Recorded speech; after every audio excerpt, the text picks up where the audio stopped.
how you run the class, right?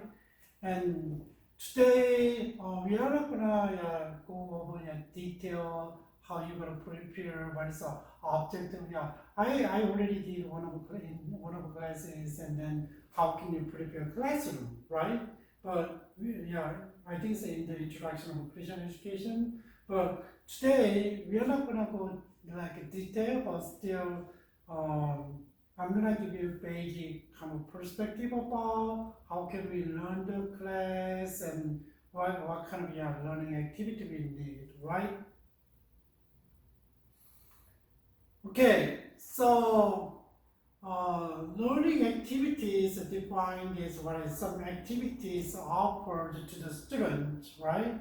Learners in the teaching and learning situation, which is designed to enable them to acquire designated content and achieve the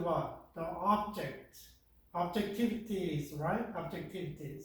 So, and that's why learning activities kind of provides a lot of activities to carry out the goal of education, the goal of the program, right? And maybe there is a specific objectives there for the classes, and there is a specific description and specific objectives there, right? Objectives there, and then objectives align with the goals. So whenever a teacher goes in the classroom, just think about the material that teachers pick, and then it's along with the curriculum description and the what. And then every class kind of aligned with the objectives of the class, and that's why every class when they prepare and think about the objectives. What is the class about? Yeah, this class, what I'm gonna teach, and how it's going to do align with the class objectives and the course objectives, and then align with the goals, right? So yeah, that one is it's a really important thing. So, and even though you have good intentions and fine goals and objectives and excellent contents and flawless evaluation procedure, but what if there is no specific learning activities related?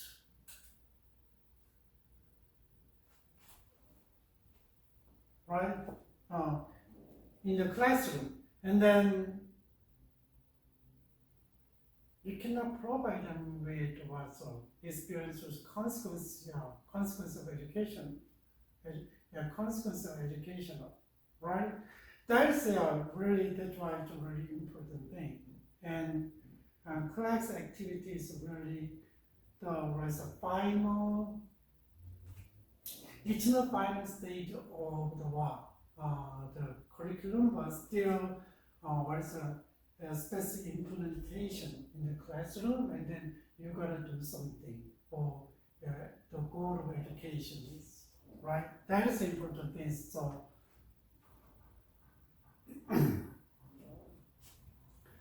here is some teaching and learning strategies.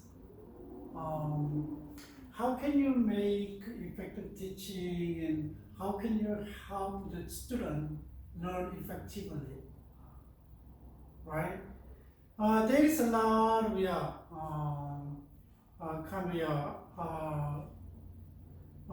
need and a lot of debate about effective strategy, but why you need a strategy? Why do you need, and why should we have to be strategic in teaching and learning? Same again, not all students learn equally when the same strategy are employed. Maybe their learning style is different, right? Some people learn effectively by seeing something, and by touching something, by reading books. Everyone is different though. someone is kind of listening is really helpful to learn, get the information, but for me, usually maybe technology I'm gonna see, but usually I read a book a lot and then I can get some knowledge. But even though just related to technology, I try to read books, whereas manuals, sometimes it's hard to get it. I cannot click in my head, so that's a problem though. Yeah, so every student is perfect, and they can, some of them is really good at this one, some are really good at this one. Just think about artistic people, and some is really athletic, and some people are really academic, right? Everybody is in the classroom for core class.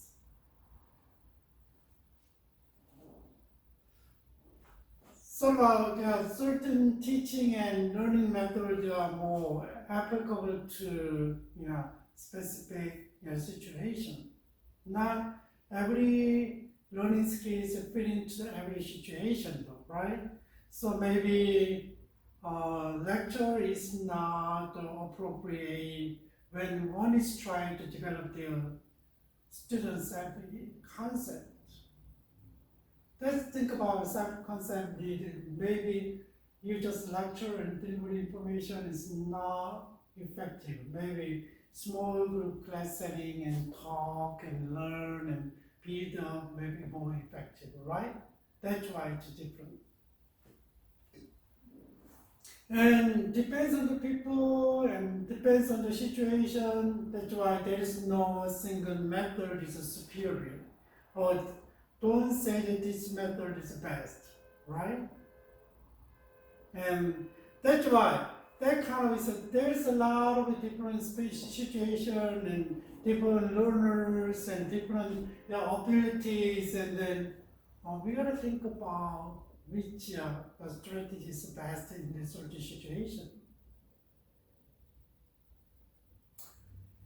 And maybe if you, I don't know, it's a public school education and private school education is totally different. Yeah, totally different. So resources are different, and mean the resource, and I mean the availability of the resources are different.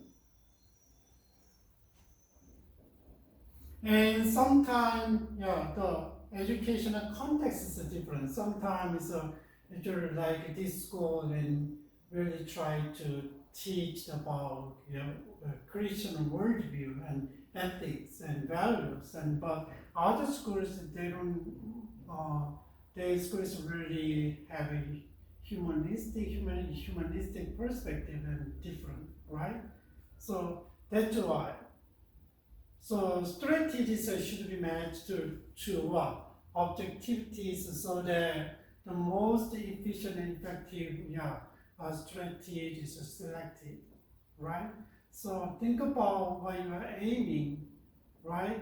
And what is the objectives, right? What is the goals? And then there is some teaching strategy a little bit different, but depends on what kind of teaching strategy, and then maybe depends on what kind of teaching strategy select, and then maybe the teaching your teaching was effective or not. So we can learn about the different strategy of the teachings. And first of all, it's an expository teaching. What is expository teaching? This is kind of involves the transmission of information. It's like a single direction from a source to learners, mean that, and like a traditional classroom teaching, and like me, and then I cannot see you guys a little bit, this one is different, but usually when 30, 50 people come into the classroom, and I don't know, depends on the country, so my kids, when they are in elementary, is around 30 kids in the classroom, so usually single direction in the teachers will give the lecture and teach, and students just sitting there and listen and learn the knowledge, right? That is, and usually the resources, sources of books and televisions and persons, and this is really common, in the classroom, right? And teachers, deliver the knowledge, and students try to learn what teachers teach, right? So learners are really passive and passive receiver of information in this strategy, expository teaching. So if you didn't go to special school, and usually public school setting is like this, right? Usually. But here is some advantage and disadvantage. So, if you want really efficiency and effectiveness of resources and books like TV and persons, and this is the best way in teaching. So, single source and lecture and could provide necessary information to group for several 100,000 students. And when I hear the biggest class was something like one of the psychology class for G, post to the G general education. So a lot of people want take the class, basic psychology class, and then I took with them. So almost 200 people in the classroom. So what can you do in the classroom? 200 people in the auditory classroom, big classroom is students are sitting and then teachers are teaching, right?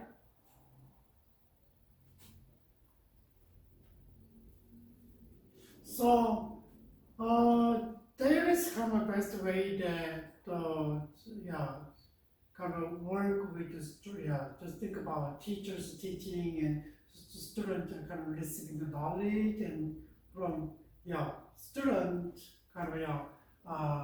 learned from the teaching and also other researches, and then whatever presented by teacher, and they can get a lot of integrate a lot of information just sitting there, right? You don't have to go one by one. You don't have to experience it.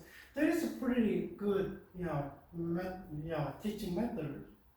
It's even though you don't have get involved in a lot of things, and it's broad over your knowledge, the knowledge and scope of knowledge, right?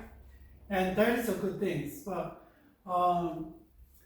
through this process, I don't know how much instructor and teachers and then delivered knowledge successfully and effectively, mean that the student learn the knowledge, something, right?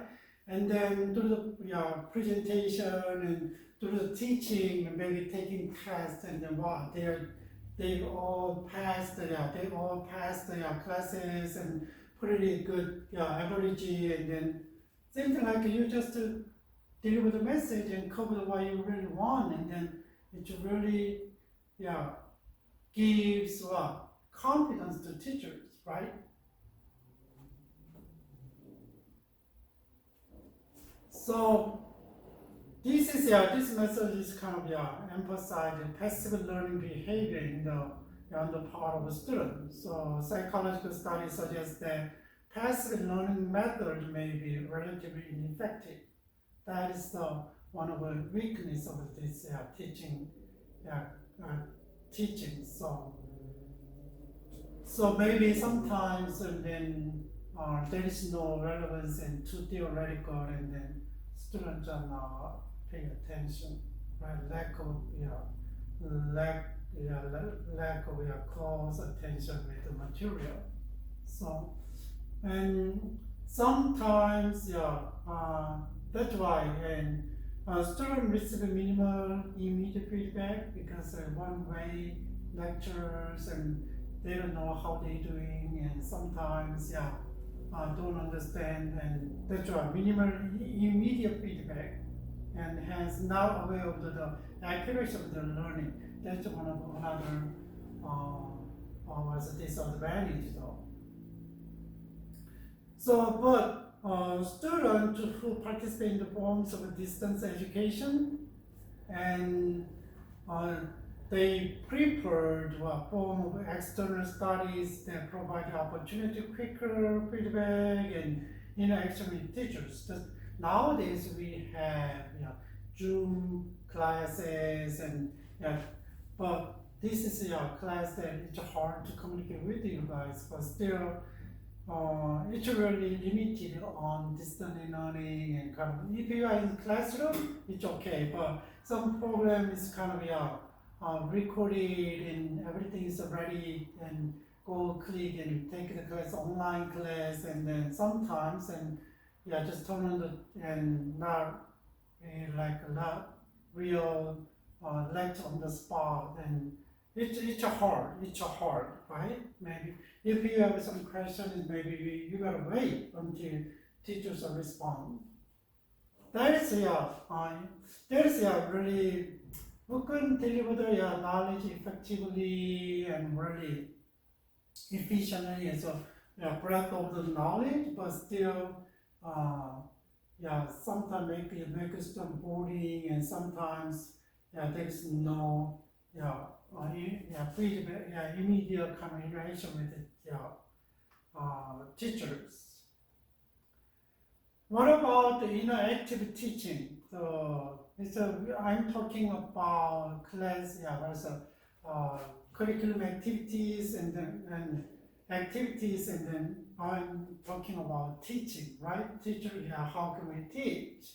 Interactive teaching is also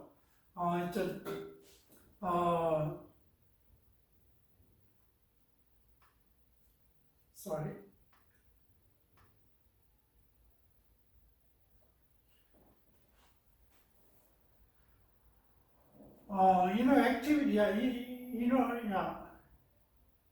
Active teaching is the deliberate encouragement of interaction between teachers and learners. How can you interact with it? And then usually there's a question answers, and then maybe question reaction, and then they talk to each other, and that's kind of interactions happens, and sometimes action because question or discussion techniques, and cooperate the successful figure of the expository teaching with the interactive and feedback elements. I mean and teach the student in one way, and then question answer is given kind of time. There's time and question answer and discuss and technique, and teacher student can questions, and maybe there is kind of interaction with the teachers, and then teacher knows what they learned and what they are struggling, right? And then maybe we can you can expository teaching more kind of effective if we use interactive teachings. So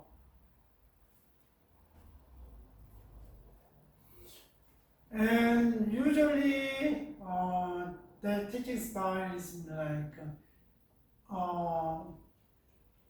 I don't go to elementary school, I don't go to junior high school, and so I just observe, I just hear from my children, and then usually, it's a similar as American classroom. Maybe sometime I heard that they have table together, and then usually they have a table, and when they go to school, and usually they have table, maybe 5 or 6, sometimes 10. Okay, 5 or 6 people sitting together, and they have a table, and they have the work, and teachers are lecturing, and sometimes they gotta do something.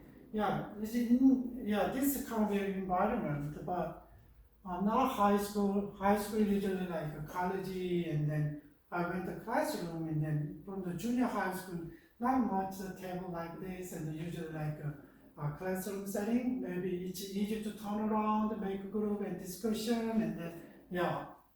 But advantage of interactive teaching usually overcome the most of expository teachings, right? So if we have expository teaching as interactive teaching is more effective, so you can get a feedback right away, and we can know how much the student is learning about what teacher's teaching.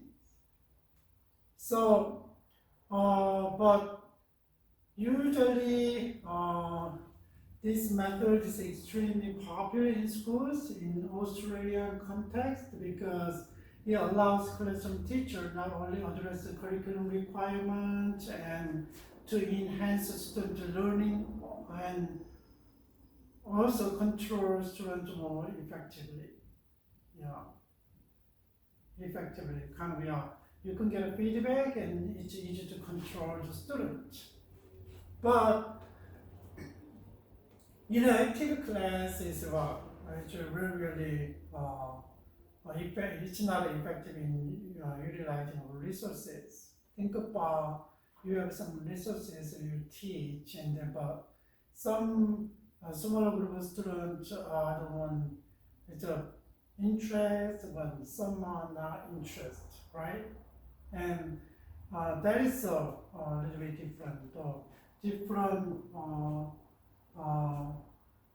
maybe learning, different learning skills, different interested, and maybe sometimes it's hard for teachers.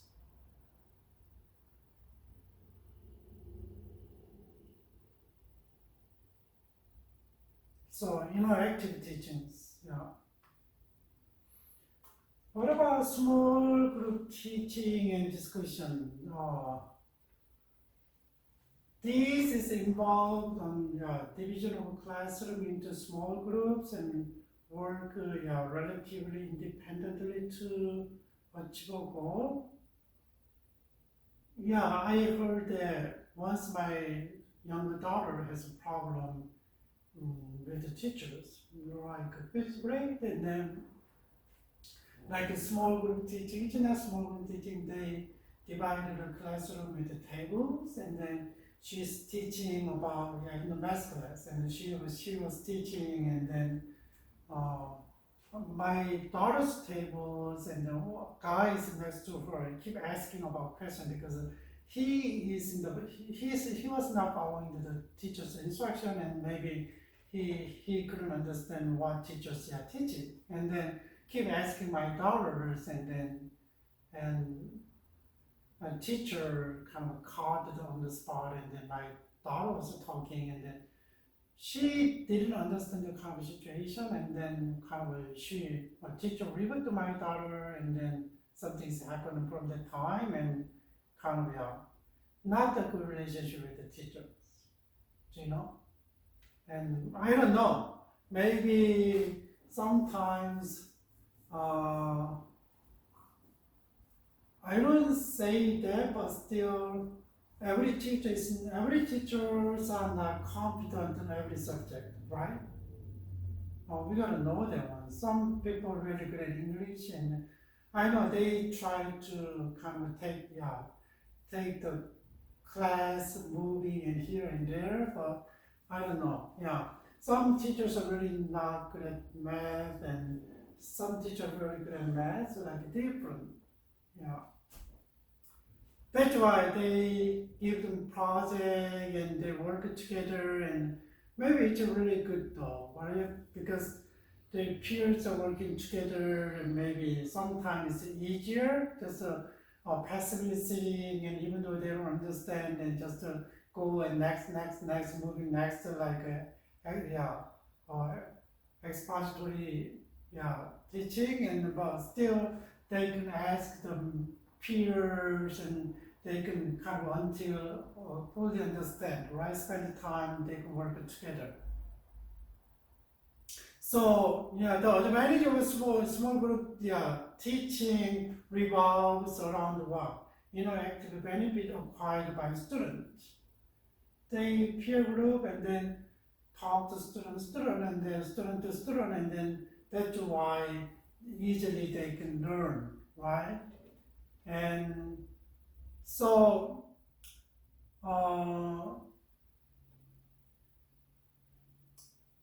it is kind of shows that maybe the ability to cooperate effectively and solve a problem in groups, that is a more, it's good though. And sitting down and maybe, give them one problem, and then they talk and they work together, and they try to solve a problem. But there is concerns expressed after this unproductive nature of the small group work.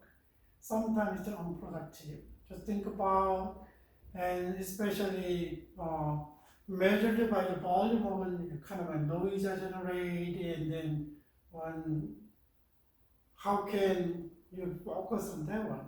So each group has their own voices and sometimes distract, and then group, other groups and distract by that group like that. And so, it's hard to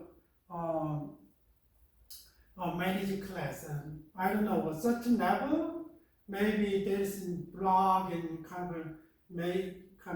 it's blocked each group, and then try to make it as noise less, and then still focus on their work, but still it's not, right? So, and sometimes students directly working to noise, and teacher kind of give them attention to be quiet, and then so it's something, it's hard,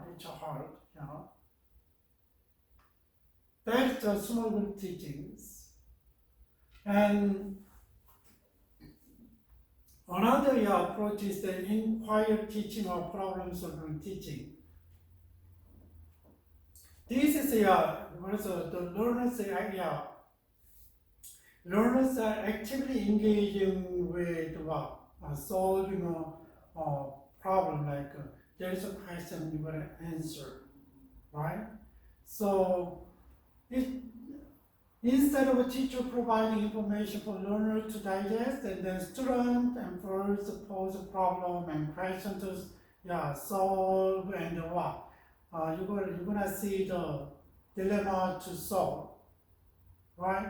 That is working by themselves, and that is a kind of inquiry teaching and problem solving.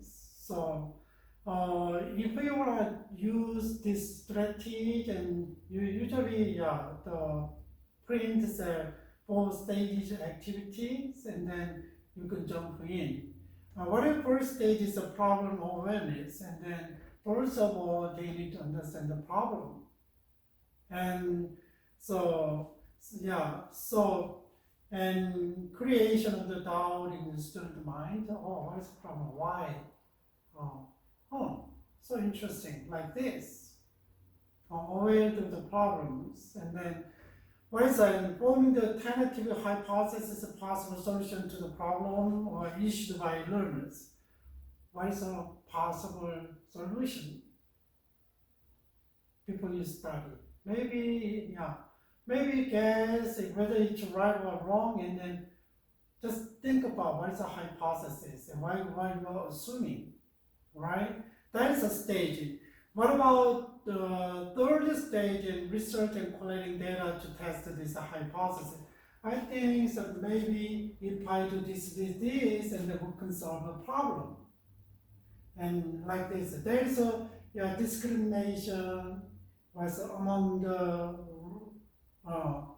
there's a racial discrimination in society.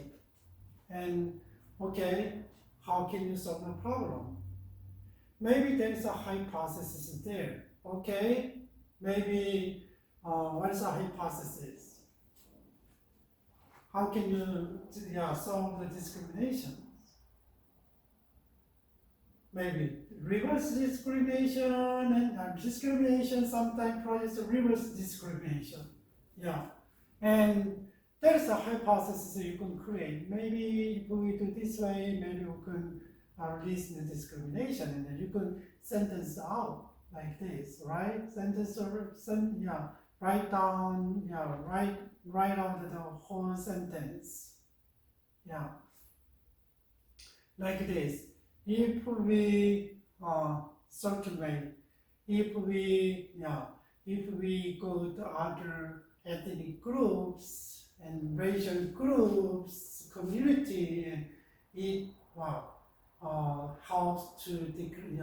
It was decrease. It helps decrease discrimination. That's a hypothesis, and then you can visit and what you do, how you engage like this, and then you can, after that, that's your hypothesis, and then and research about collection about data, and then collect what about how they visit, and there is a previous study and who wrote the article about that one, and then read, and then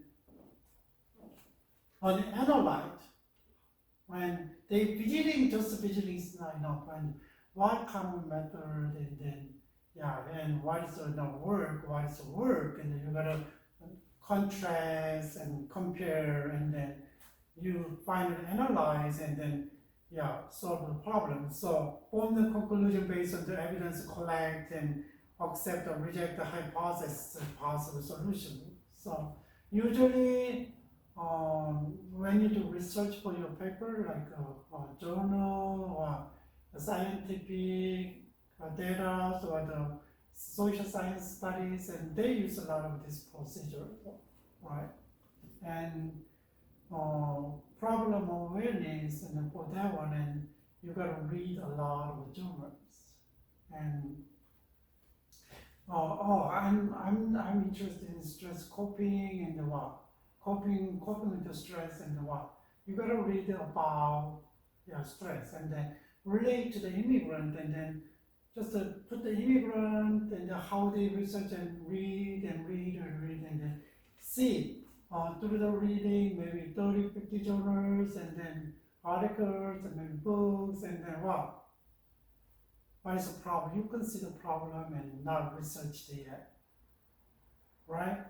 And then with that one, there is a tentative and what is a hypothesis.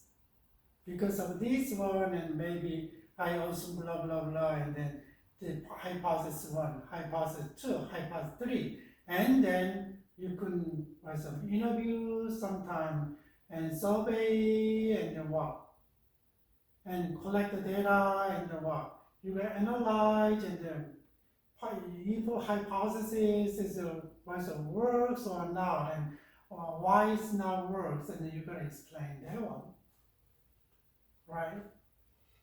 So, and then maybe fifth stage is generalizing conclusion, applying them to new data, right? Is this is one of the strategies. So in prior teaching and learning, is appropriate to the wide variety of academic subjects I already told you, right? If you're going to graduate school, and if you're going to and when I researched about acculturation and personality and coping skill for Korean immigrant, and then that was my research while I was in senior. So I published it, and I just finished a doctorate paper in the dissertation, and then that is it's not this one is a qualitative research, and quantitative research is different from qualitative research. Qualitative research is based on the interview, field interview and observation, and quantitative research is like a survey, collecting data like that, and then a little bit different, right? And I did both. And when I was in college, and I wanted to go to graduate school, and then it's if you publish journal, and it's very helpful, and that's what I did. And then I had kind of practical in the mental health because I wanted to study clinical psychology, and then that is my preparation for the graduate school. But later on, kind of changed my mind, and yeah, I came back to ministry, church ministry, and then yeah, a little bit different way, and I had a chance to study and kind of cultural anthropology, and what is another word is intercultural studies, and I did. Yeah. So, and this is kind of, yeah, it's really help to understand the depth of knowledge though, right?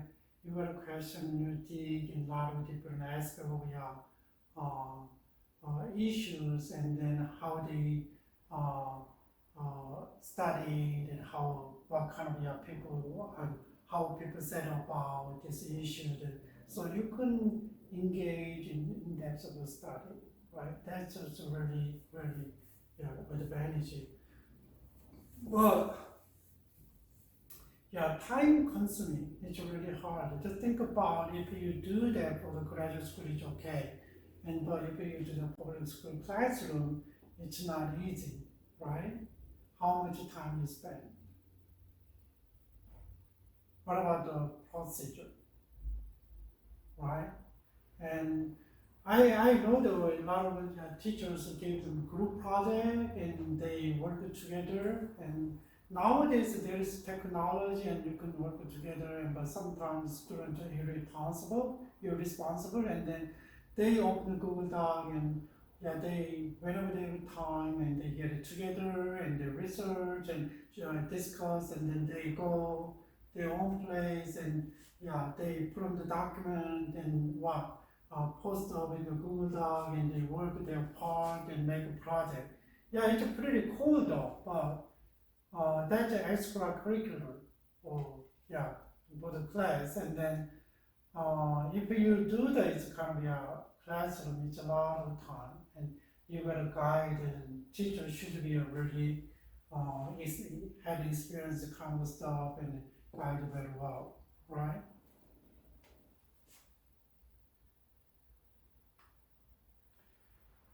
What about the individualization? So individualization learning, and is about learners complete a task appropriate to their ability level, and proceed with their learning of their own pace.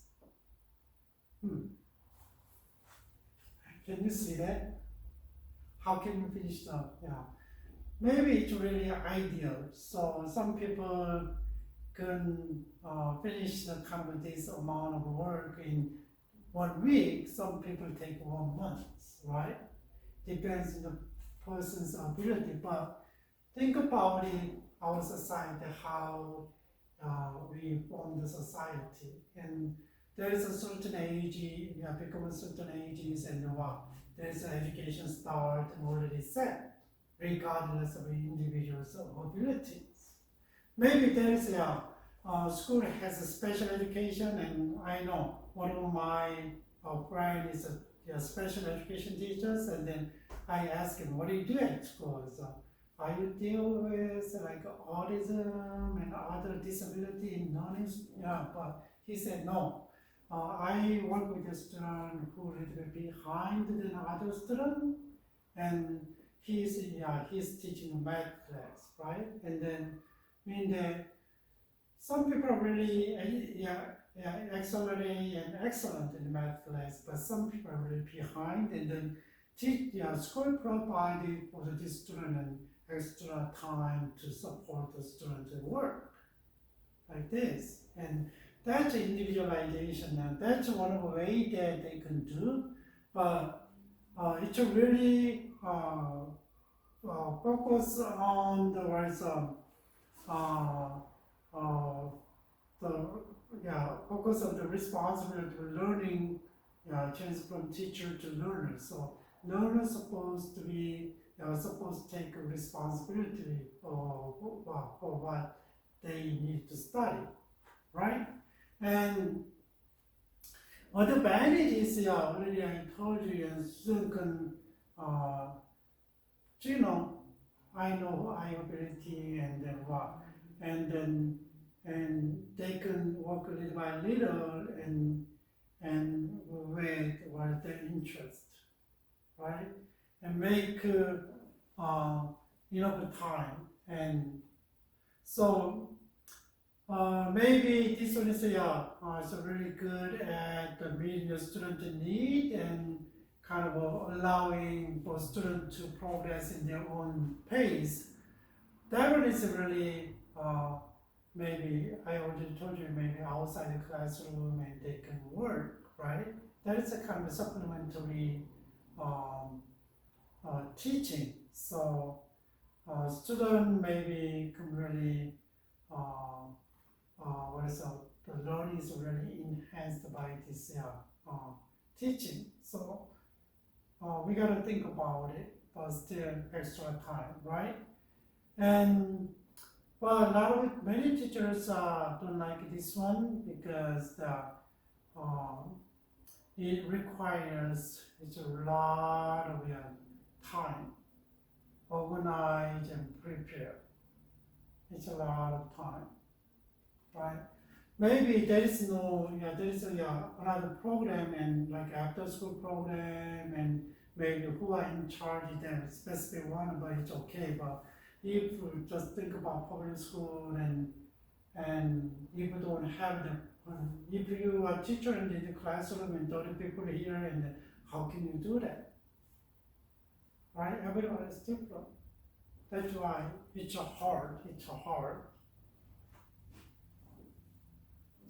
And another kind of concern about individualization is teaching strategy, and they have less direct control of the student learning, right? So respect their own pace, but still maybe sometimes slow and push a little bit more, right? And then they could maybe accelerate a little by little, but just leave them on the space, too stressful, and I cannot handle, and then what happened? We cannot do anything, right? And then just think about we have a common class and object, common goal when they finish this education and then what? And at least they are equipped for the what? Society, right? And as a basic skill and knowledge, but if you give too much pace on the individual and what happens, and you cannot just sometimes if you don't like it, just during time and you cannot fulfill what you're supposed to learn, right?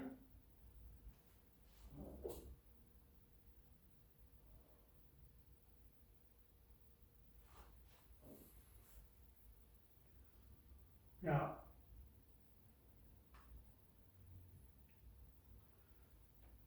What about models of reality? This one is a little bit different. There is an alternative way to facilitate effective learning with the student. So, like,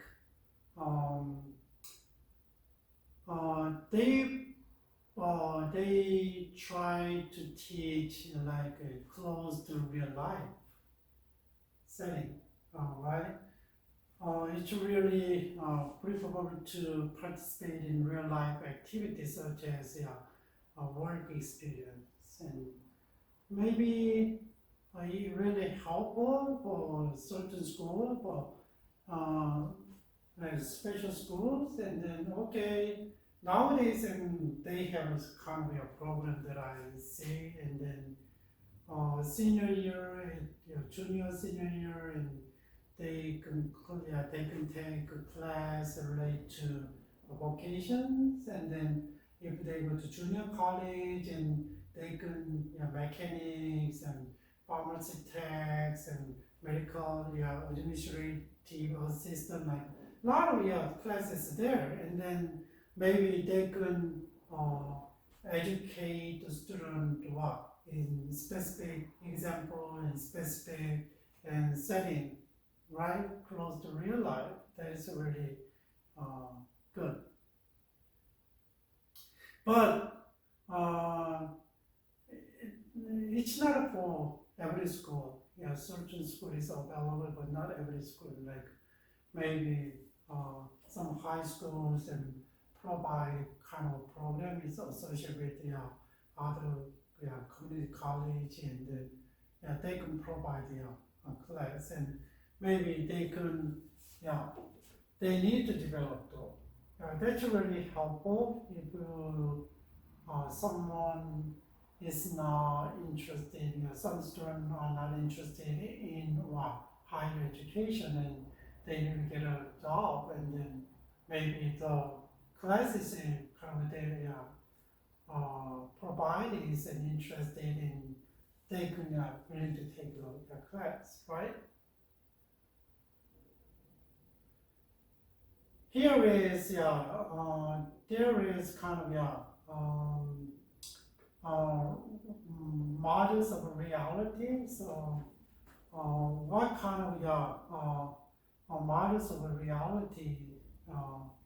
There is physical models and architectural physical models and work models and game simulation models and what is it, the roles, right?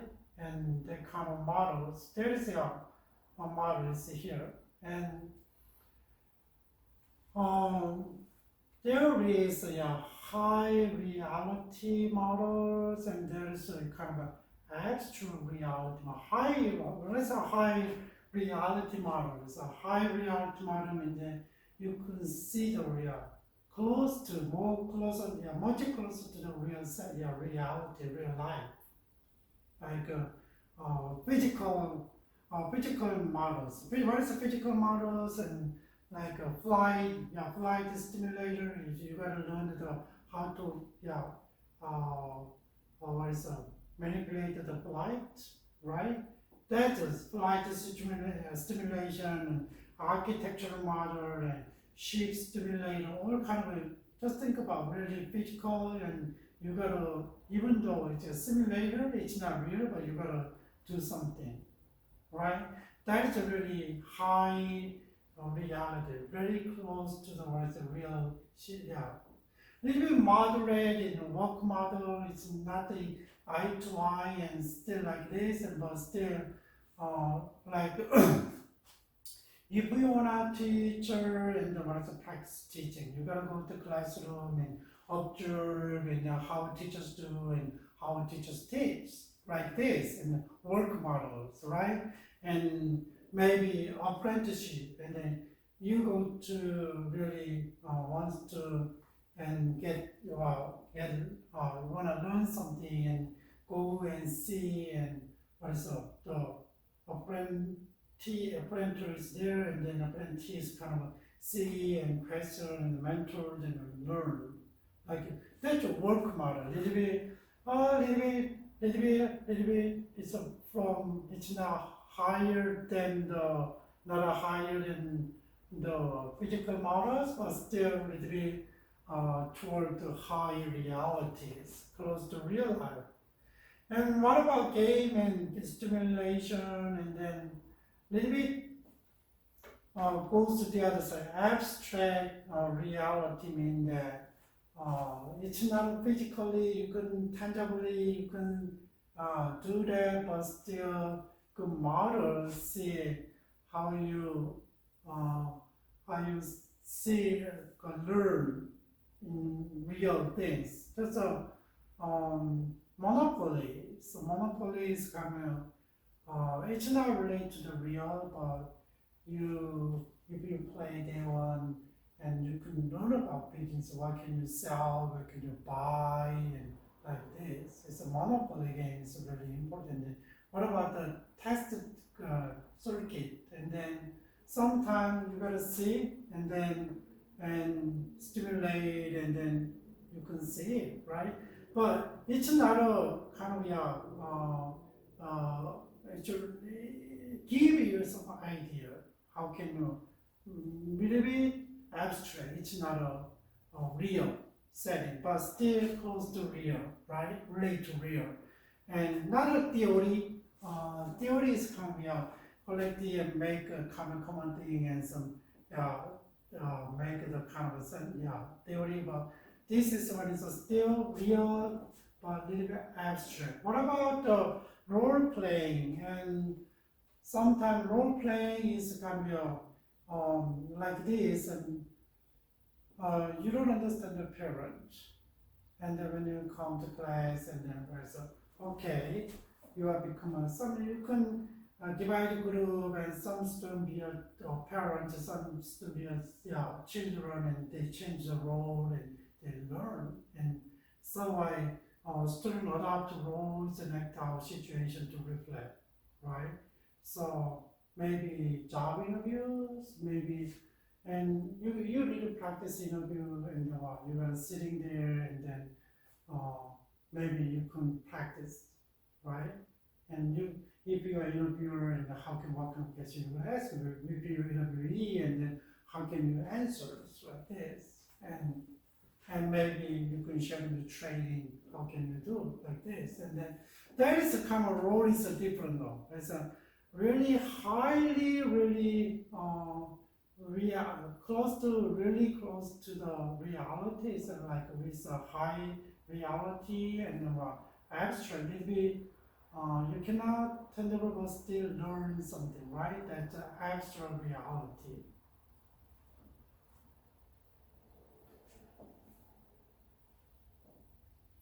So that one is how can you start with, and maybe start with the teachers setting up the scenarios and give out what happened, and students agree with about the rules of the model, and then length of a period of time participation, finishing with the debriefing, right? And they have, maybe they can visit, and maybe in the classroom they give them something and discuss and talk and finish with this debriefing, and what they feel and what they learn, and what are the what they need more like this, right? And some of them you can do that in the classroom, some of them you cannot really just with the scenario, and then it's fine, and then you can just let them think about, relate to what they are interested in, what they are experience.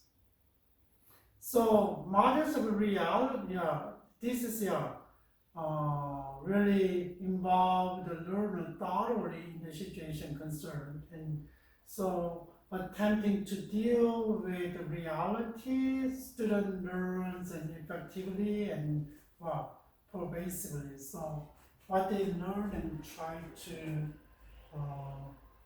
see it in the real setting, right? And that is really important things. And so the model of reality also provide a learning situation that are often difficult to understand in other ways. Teachers' values in the classroom, and learning how to how to let them see how to understand, and how can let them think more further, right? And by lectures, and it's hard to it's hard to do by lectures, but lectures kind of just shows just think about physical model like flight stimulator. If by lectures, I don't know how many people can understand, right? But if they give them brief guidance, and then if they go and use a simulator, and then it's easier. It's just same setting.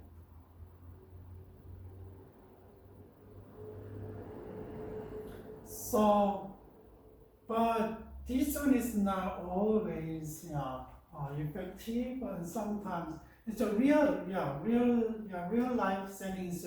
Sometimes really effective, but sometimes just think about one of the concerns is that knowledge is like what's the subject matter models, right, in curriculum contents, and then they really value the wisdom that accumulate in times, right?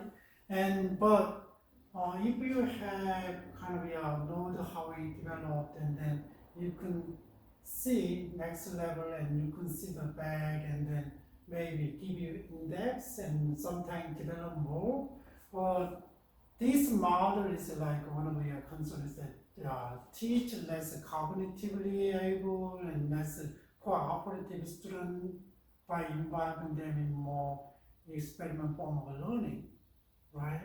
So that is one of the concerns that this teaching method.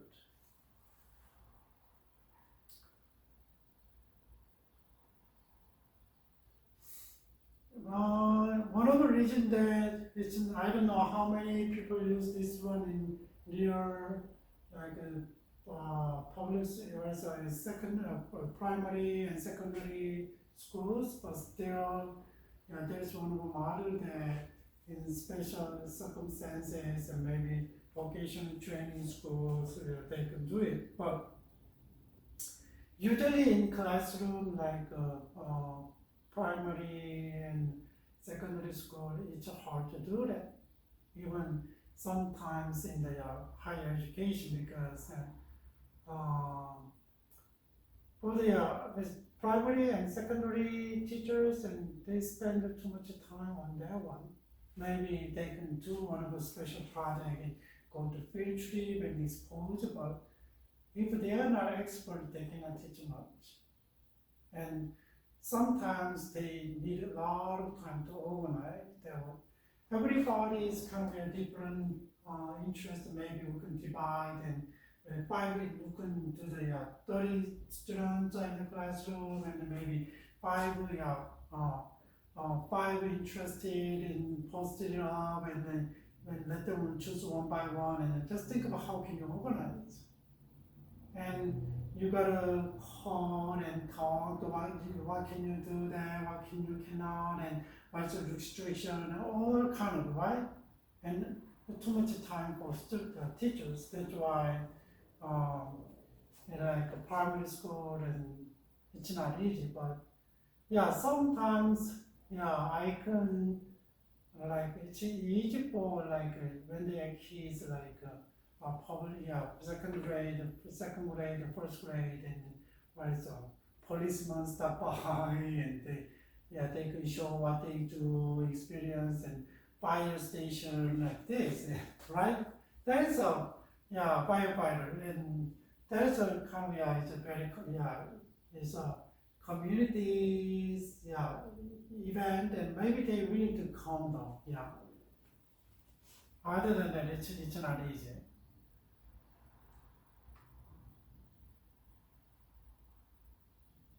Here is kind of summary of the teaching styles, and then there is these are the low reality, high teachers participation, and then low learning involvement. Right side is high reality and low teachers participation in teachingness, and then high learning environment. There's a middle. There's an expository teaching is like all the way left, and all the way right is kind of models of reality teachings. And then these come in expository teaching and interactive teaching is kind of close to that teacher centered inquiry, and then inquiry problem solving is like this is more student centered and reality centered. So and the middle and small group and individualization is the middle ground, but still small group is more teachers work, and then maybe individualization is more person centered. We consider kind of the diagram there. How can we organize? So I don't know what kind of teaching styles you can employ if you are a teacher, if you become a teacher, and then think about it's not a teaching, but if you go to church and if you are helping the youth and if you are helping the elementary kids, and then how can you run your classroom? Think about what is the goal of education of the church that you are attending, and then what are you teaching every Sunday? What kind of how you can align the your goal and your teaching activities and teaching method like this, right? And then how can you make it? Sometimes like this expository teaching is really effective if you adopt interactive teachings, and then there's how can you mix how can you balance with this with this one, right? And that is a teacher's role. How can we have the person kind of equipped for the whole curriculum to just adopt the new next level of life, right? That is big things.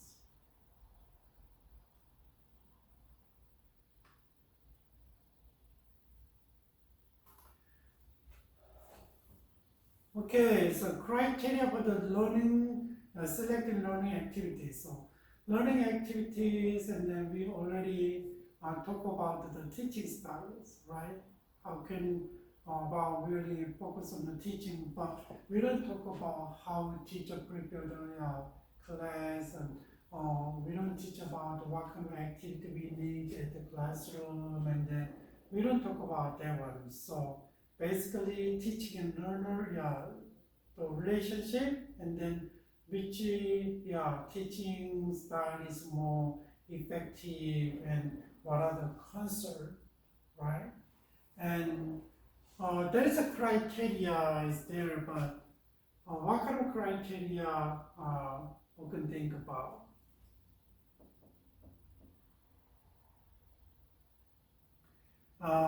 Here is McNeil.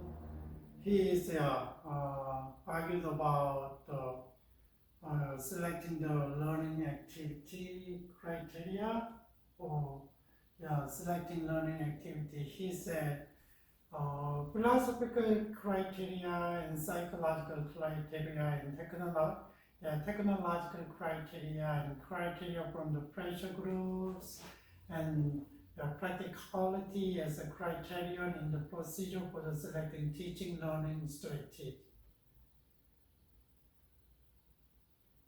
Which relate to the ethics and directions and knowledge and personal development and understanding, right? And that is all we need to concern about as so as a content, curriculum content, and then we gotta we learn about the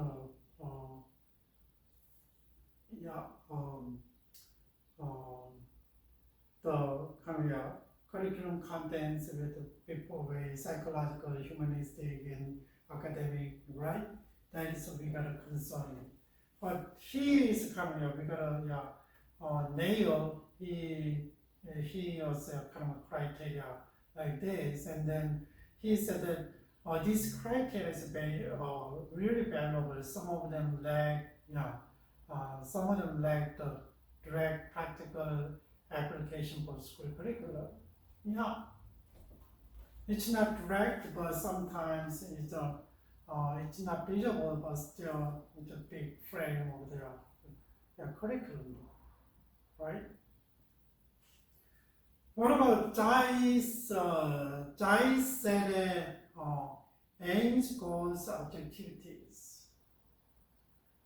That is a learning criteria and the foundation of a commitment and content and student experience as appropriate criteria.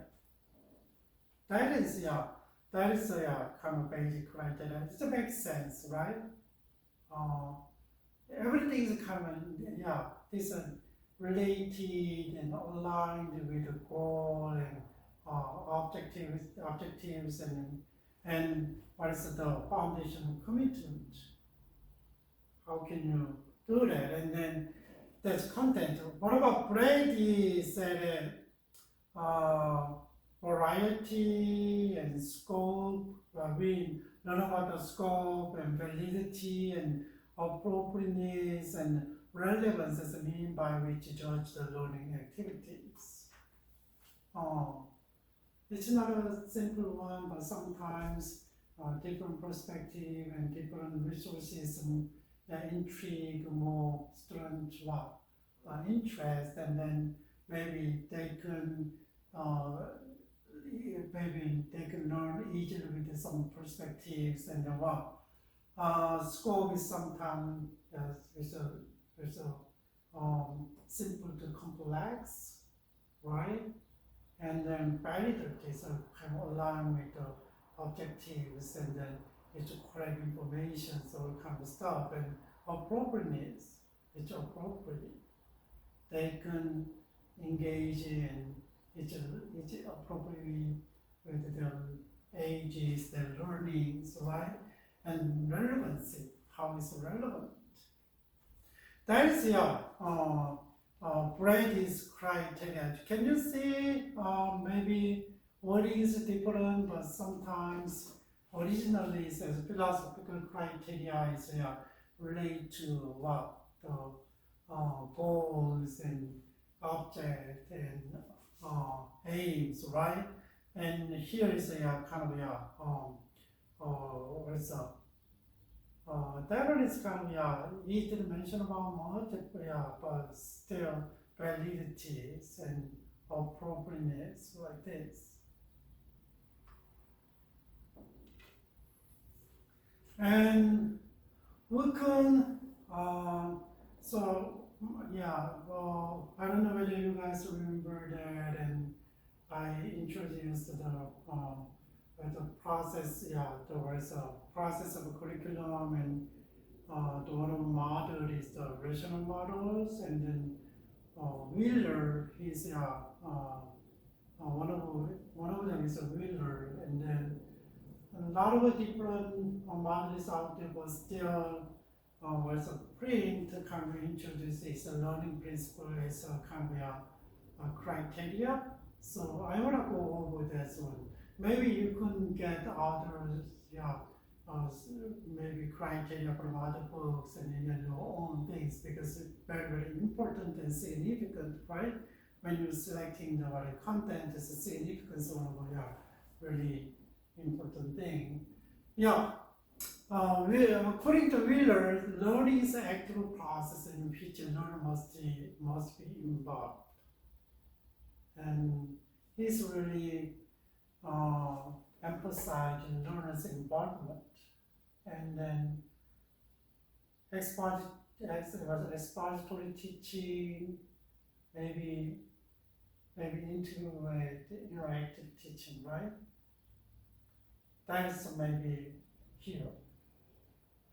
So sometimes I know it's a lot of sometimes needs a lot of times and to prepare, and maybe it's not easy. Sometimes it's hard to control the discussion, but still student involvement is really important. He said, learning process is more effectively if what the learner understands why it's learning. Right? Active participation, sure, but they need to know what they are learning.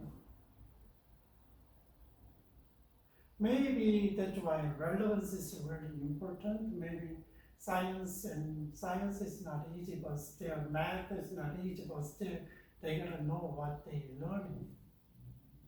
Maybe sometimes maybe they need to explain why this is a need. Sometimes a science class and math class, and then it seems really irrelevant though.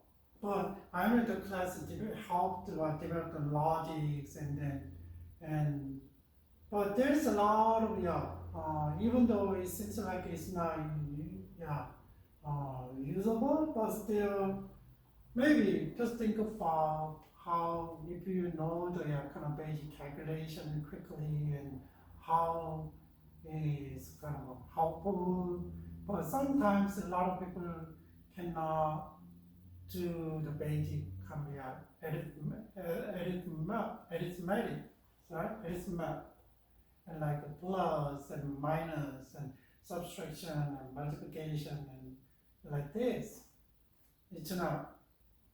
And sometimes maybe you gotta when you teach a topic and maybe this even though it's math and then that's how kind of you can show the how was useful for real life, and then maybe give them some basic, even though they are not related, and about if you explain it much easier, maybe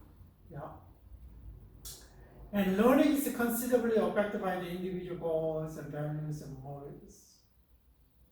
Affected by individual goals and values and motives. So we gotta know the people. We gotta know the student. When you run some, if you teach, just think of if you teach in certain class and students coming, and then that's why a lot of we usually start off like introduce themselves and with introducing themselves and what I want to do, what I want from this class. And if class is not that big, and we can do that, sure, and what we really want. So what is the goals? What is the motivations? What is the values of this class?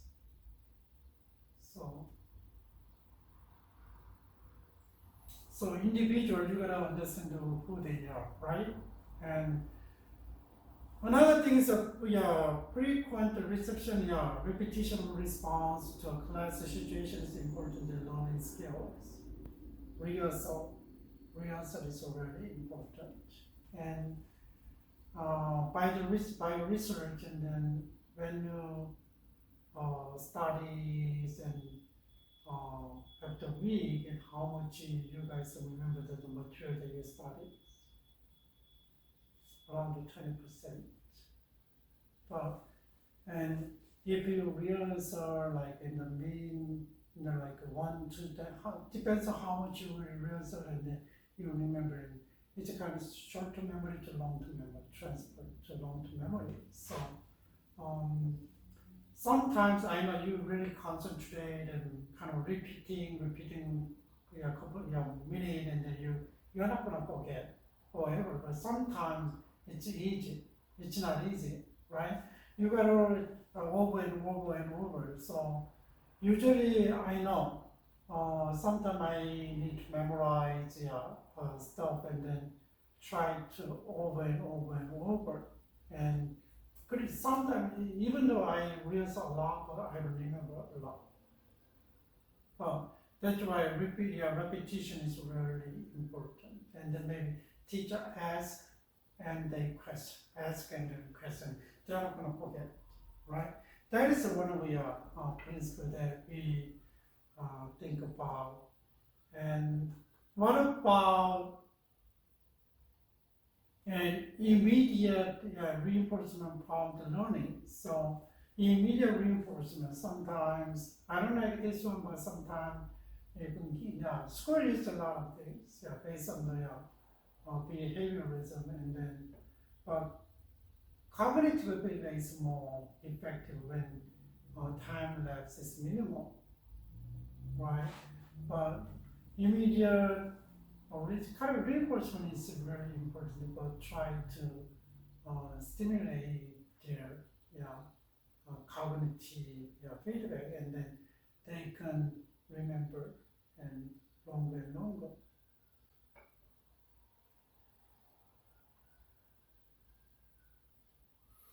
And wider range of experiences presented to the learner is more likely generalization and discrimination to occur. So how can you can teach in variety of way, right?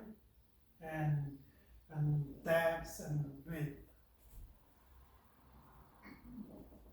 Just think about another the reason that I introduced and then principle of the learning of the reader, and then you can see which one is effective in your classroom.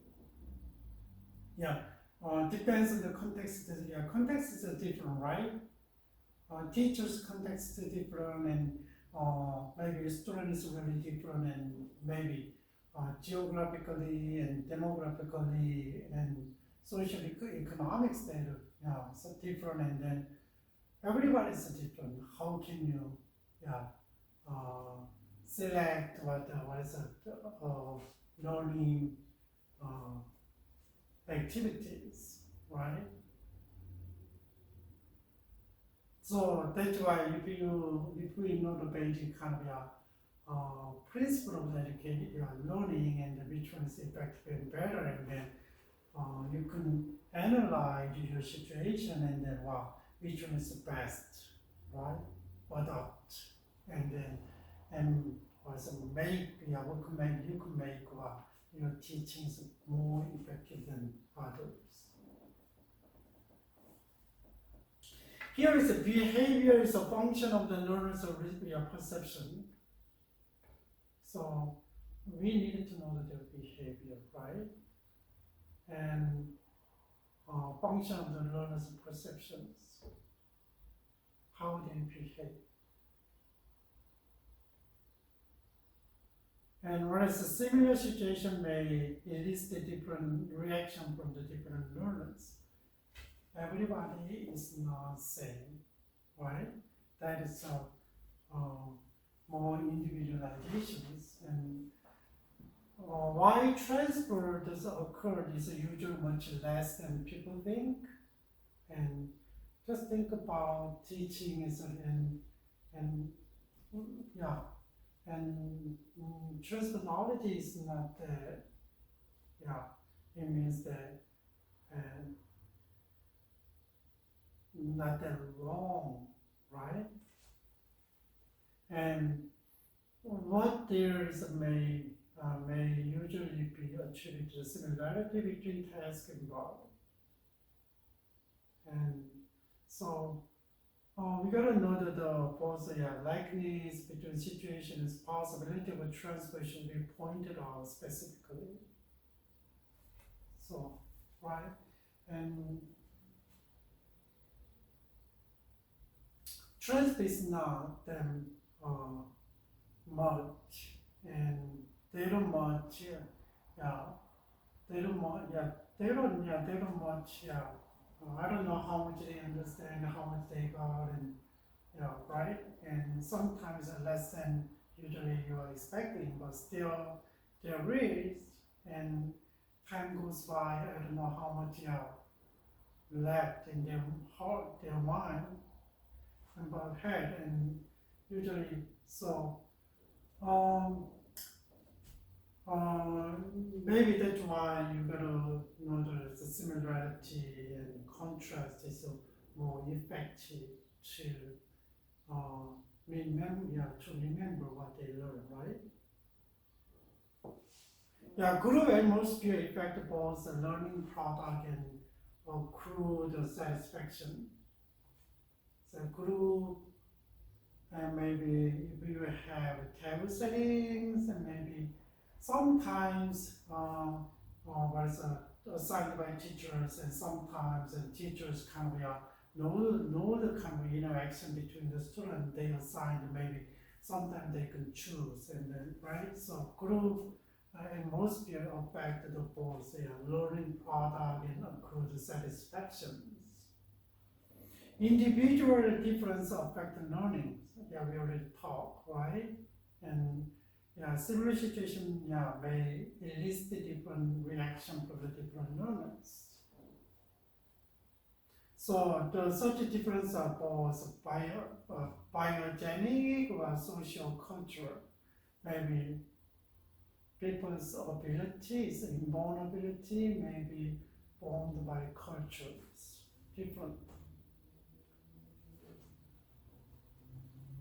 So he said, all learnings are multiple. So although focus may be on one particular outcome, but other learning take place simultaneously. So multiple, right? I know focus is really important sometimes, but there is what is it called? We said hidden, not the null, what is the curriculum. So null curriculum means that you don't have any intention, but if you are teaching something and then other things automatically they learn, right? That's kind of curriculum. So here is there is a class of activities, and then what learners appropriate levels here, and then objectives here, and how can you see the learners? So how can you make the kind of appropriate level of teaching with the learners, and then what kind of resources there? You can find the resources, and then what is the constraint, and the finance finance, maybe ability of staff and school policy, more the organizational, government policy or organization policy. There's a constraints there, right? So you gotta see the all kind of different aspect, and then what can you do? Right?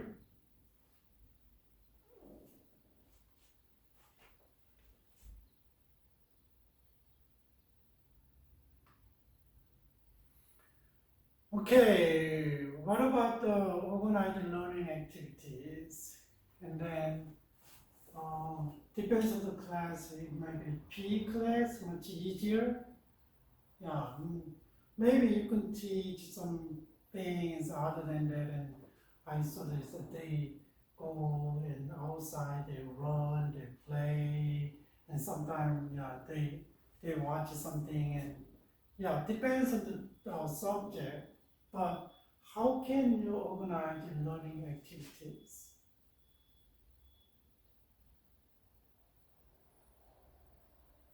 Maybe you can have a lot of different activities, and depends on what is your teaching style, right? And then just the teaching style is there. How can you, if you take this teaching learning style, teaching style, and then how can how can you make this teaching kind of effective? And it's really kind of common sense, and then here is a continuity, and not just stop there and once, and then if you want to teach and just think about what is the object of the class and curriculum, and then there is a continuity there throughout the class, semester, and throughout the year, right? There's a clear objectivities there, and then there's a continuities there, and once you teach, and that's all, it's not enough. And then what is the continuity in maybe previous class and next class, maybe in the middle? right? Maybe bridging between the previous class and then the next class. Maybe there's a continuities there, and then you can kind of keep the continuity. And what about sequence? You cannot give out the hard one first, right? Yeah, we already said that, and sequence is like simple to complex. And then when you think about the what's a sequence, right? The what's the sequence of the class content, and what about the whole to partial? Give the big picture and then detail in depth, right? And we gotta think about the sequence, which one goes first and which one is not, maybe it depends on the topic and depends on, but still you gotta see the whole curriculum, and then this is a class of activities, and then specifically what kind of activities gonna be, right? What is the sequence of activities, and when you teach, and just think about when you organize a class. What about the integration? How can you integrate?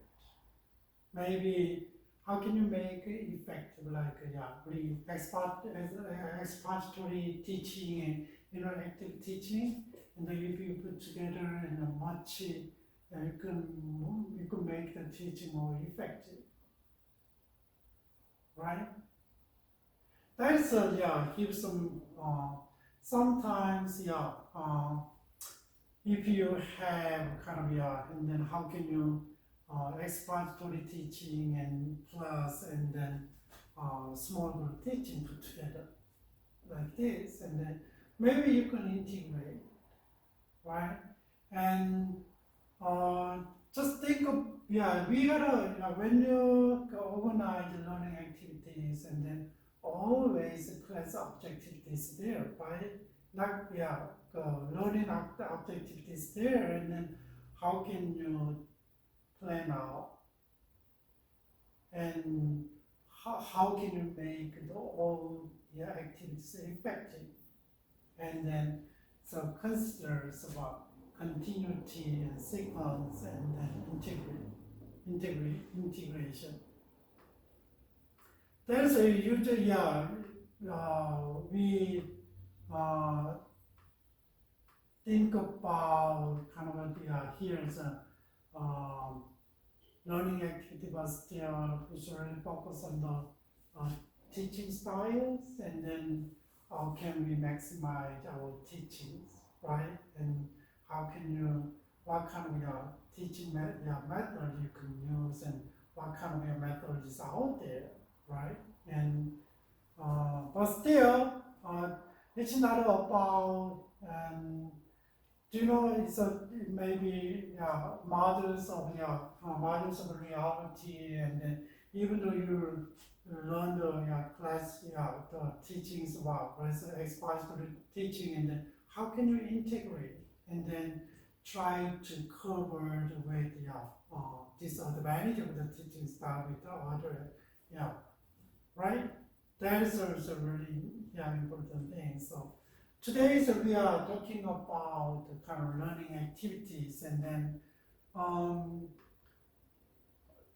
I really focus on about teaching, but still if you wanna make your class really effective, and then I don't talk about today about how to learn the class and that kind of stuff, and then but we are really focused on the curriculum development, and then what is the basics, right? How can teachers finally implement all the curriculum inside the classroom? So maybe that's why I really focus on the theoretical aspect. It's not a practical aspect now, and then maybe that is a different topic though. So maybe it's really practical, but still you gotta know the kind of basic, and then you can use these theories and then knowledge, and specifically, and then when you are implant in the classroom, right? And that's the teacher's job. How can you learn the classroom? Right, so the goal, the aims from educations and what schools provide goals and the objectives given to the class by the what? Curriculums. Right? By the curriculum. So we are talking about curriculum development. That's why we cannot give the specific idea about what teachers do, what teachers not to do, like stuff. Okay, so this is eighth week about specific content of the program development. No. So curriculum development, learning activities, and then we're gonna talk about